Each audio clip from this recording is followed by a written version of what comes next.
기도하시겠습니다. 전능하신 하나님 아버지, 크신 은혜와 사랑을 감사를 드립니다. 하나님의 은혜 가운데 또 하나님께서 이렇게 기산을 축복하여 주시고 또 이렇게 귀한 성회를 열 수 있도록 하나님 은혜를 베풀어 주시니 또한 감사를 드립니다. 이 성회 가운데 주님 간섭하시고 주님 시간마다 축복하여 주셔서 말씀을 또한 선포하고 찬양으로 또한 영광 올리는 시간마다 주님 함께하시고 영광 받아 주시옵소서. 이 시간 부족한 종 말씀 선포할 때 또한 함께하여 주시고 전하는 자나 듣는 자나 함께 은혜 받는 귀한 시간 될 수 있도록 축복하여 주시옵소서. 예수님 거룩하신 이름으로 기도드리옵나이다. 할렐루야. 반갑습니다. 오늘 요나의 표적에 대해서 함께 말씀을 상고하도록 하겠습니다. 세상 사람들은 자기네들끼리 이렇게 만나서 세상 이야기하고 세상 노래하고 그렇게 지내잖아요.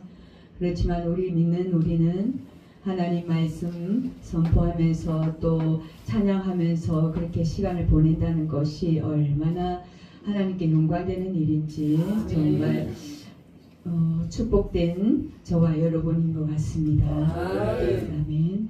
예수님께서 이 땅에 오셔서 참으로 많은 기사와 표적을 일으키셨습니다. 그 마태복음 이 앞장의 12장에서도 귀신 들리고 또 눈멀고 벙어리 된 자를 고치시는 그런 기적을 보이셨습니다. 그때 바리새인들 사두개인들이 하는 말이 바알세부를 힘입어서 귀신을 쫓아내지 아니하였느냐고 그렇게 반문하였습니다.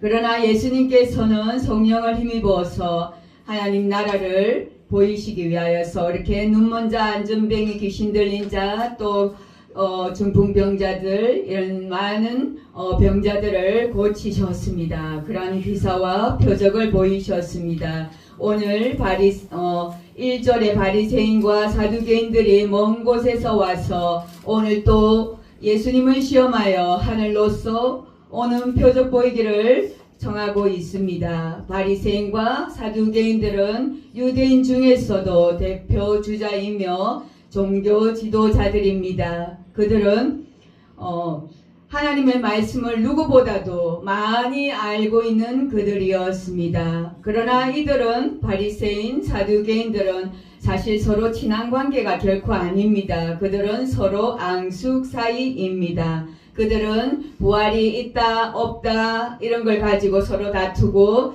또 서로의 이권을 가지고 서로 다투는 그러한 앙숙의 사이였습니다. 사실 그들에게 있어서 부활은 아무런 영향력이 없었습니다. 그들은 관심조차도 없는 그러한 주제였습니다.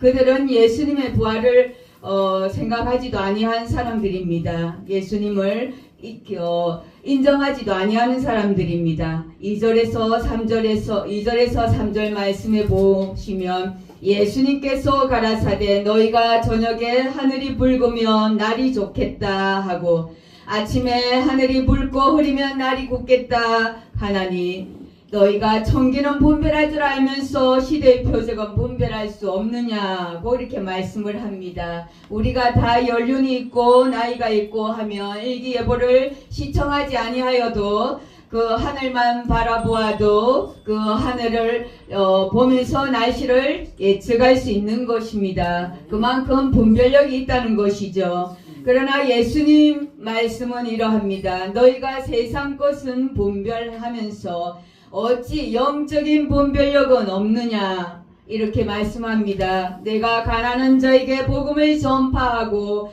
병든 자를 고치고 포로된 자를 자유케 하고 그러한 표적들을 얼마나 많이 너희들에게 보여줬느냐. 그럼에도 불구하고 바리새인 사두개인들은 예수님을 시험하기 위하여서 그 먼 곳에서 달려왔고 예수님께 또 다른 표적을 보여달라고 말하고 있는 것입니다. 예수님은 그들을 그렇게 설사 예수님께 적대 감정을 가지고 나왔을지라도 그들에게 친절하게 대답을 해 주십니다. 그들이 진정 원하는 그 표적은 무엇입니까? 이스라엘이 로마로부터 어떻게 하면 정치적으로 독립하냐? 어떻게 하면 정치적으로 현실적으로 그렇게 로마로부터 독립하여서 현실적으로 어떠한 그러한 기적을 보여줄 수 있느냐라는 것을 말하고 있는 것입니다. 사실 예수님을 단 한 번만이라도 만나기를 소망하는 사람들이 얼마나 많습니까? 말씀만 하옵소서. 그러면 내 수하의 하인의 병이 낫겠사옵나이다 라고 고백한 백부장의 믿음이라든지 부스락이라도 줬사오니 주인의 상에서 떨어진 그 떡을 간절히 원했던 그 가난 여인의 믿음처럼 또 그 귀신 들린 딸을 살려낸 것처럼 예수님을 믿음으로 영혼과 육신이 치료받기를 간절히 다 원했었습니다. 그러나 바리새인 사두개인들은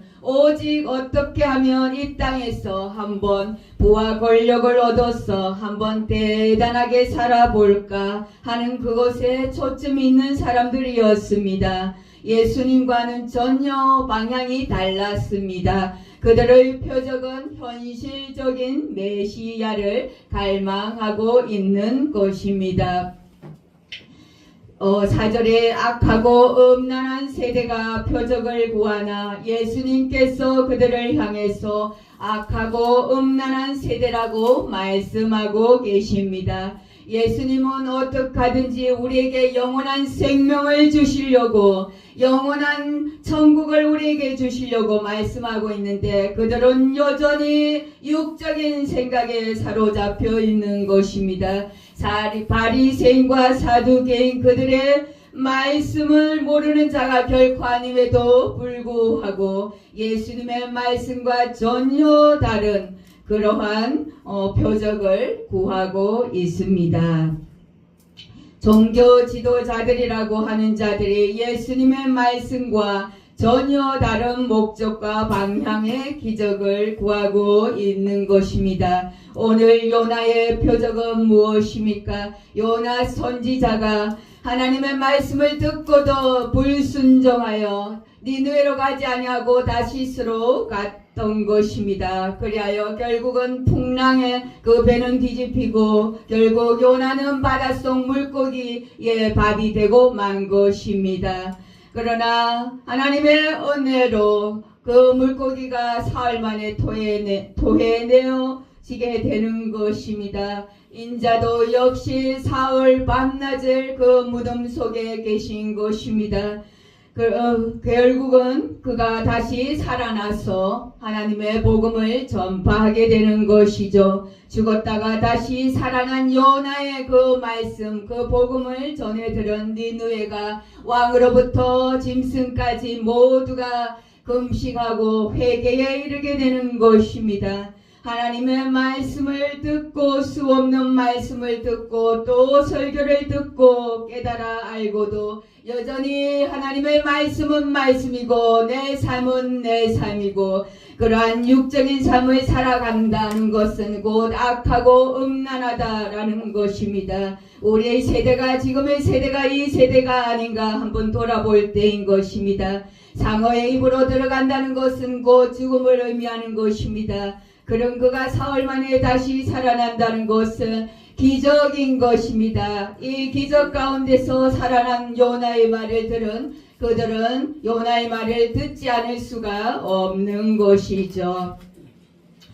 고린도전서 15장 53절 54절에 이렇게 말씀합니다. 이 썩을 것이 불가불 썩지 아니할 것을 입겠고 이 죽을 것이 죽지 아니함을 입으리로다. 이 썩을 것이 썩지 아니함을 입고 이 죽을 것이 죽지 아니함을 입을 때에는 사망이 이김에 삼킴바 되리라고 기록한 말씀이 응하리라. 이 썩을 것은 우리입니다. 예수 믿은 우리가 썩지 아니할 것을 입을 것입니다.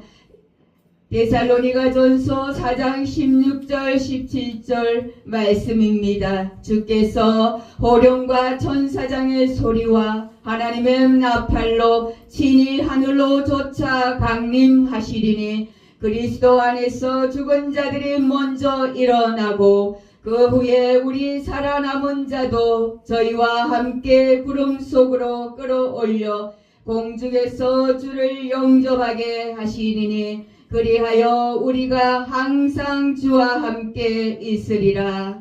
이 말씀을 듣는 자는 복이 있을 것입니다. 아마도 믿는 자에게는 명확하게 들릴 것이지만 불신하는 자들에게는 단순한 우레와 같은 소리로만 들릴 것입니다. 다메섹 도상에서 사도 바울이 주님의 그 음성을 듣고 주님을 만났지만 그 주변 사람들은 우레와 같은 소리만 들었을 뿐이라고 성경은 기록하고 있습니다. 요한복음 5장 25절 하나님의 아들의 음성을 들을 때가 오나니 곧 이때라. 듣는 자는 살아나리라. 성도의 부활 사건은 반드시 예수님께서 공중 강림하실 때에 일어납니다. 믿고 죽은 의인은 예수님 재림하실 때에 주의 음성을 듣고 생명의 부활로 나올 것이며 믿지 않고 죽은 악인은 백보자 심판의 그날에 심판의 부활로 나오게 됩니다.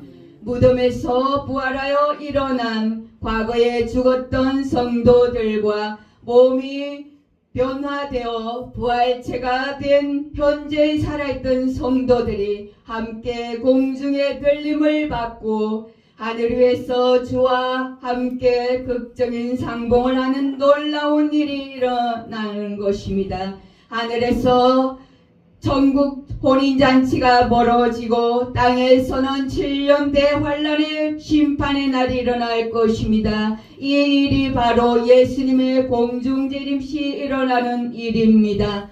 예수님께서 이 땅에 오신 이유는 사망의 이김을 삼킨 바 되리라. 이 말씀이 응하기 위하여서 오신 것입니다. 예수님께서 스스로 사망에 들어가서 사망을 초토화시키고 그 사망의 권세를 꺾고 사흘 만에 부활하여 사망의 권세를 이기는 것이 내가 온 목적이다 라고 말씀하십니다. 예수님께서 오신 궁극적인 이유는 로마를 총칼로 무찔러 싸워서 이겨 내는 그런 표적이 아니고 오히려 그들의 총칼에 죽을 사망의 두려움을 이기기 위해서 오신 것입니다. 우리가 죽음의 공포를 이기지 못한다면 우리 살아가는 동안 사망의 권세 아래 눌려 살아갈 것입니다. 사망을 삼키고 이기는 것이 곧 부활입니다. 사망을 이기고 살아나신 분이 곧 예수 그리스도이십니다. 55절에 사망은 모든 자를 쏘아서 두렵게 하였고 이겼지만 예수님께서 오셔서 그 사망을 삼키셨습니다.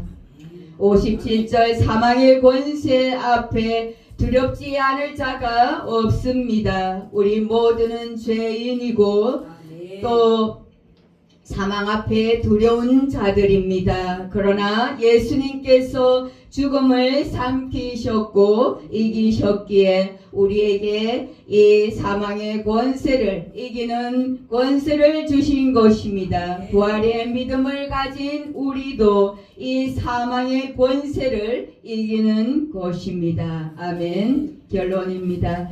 사망 뒤에 영원한 생명이 있기에 우리가 죽으면 영원한 생명을 얻고 영원한 천국에 거하게 됩니다. 사망은 아무런 권세가 없습니다.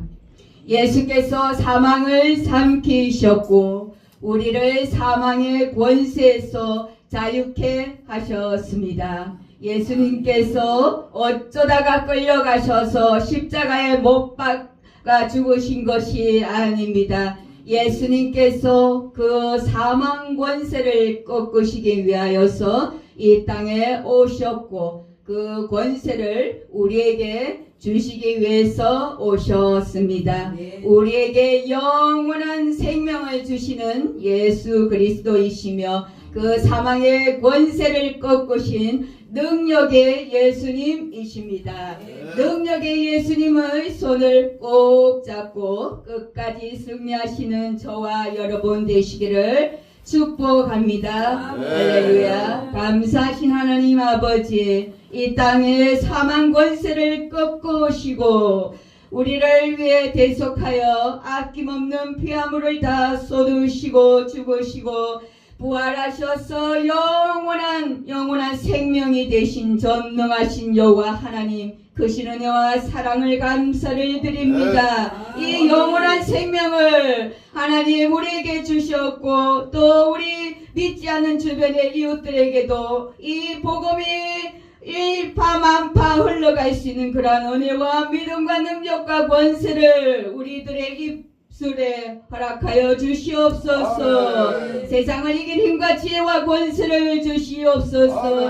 악한 영과 싸워서 이길 수 있는 힘과 지혜와 권세를 주시옵고 마귀의 계계를 깨뚫는 지략과 모략과 지혜와 총명과 명철을 주시어서 하나님을 믿는 우리에게 크신 은혜와 능력과 권세로 날마다 승리할 수 있도록 축복하여 주시옵소서. 한영교를 축복하시고 기사를 축복하시고 주의 몸된 종들을 축복하시고 주의 백성들을 축복하시고 날마다 승리하는 삶 살아갈 수 있도록 은혜 부어 주시옵소서. 감사를 드렸고 예수님 거룩하신 이름으로 기도드리옵나이다. 아멘.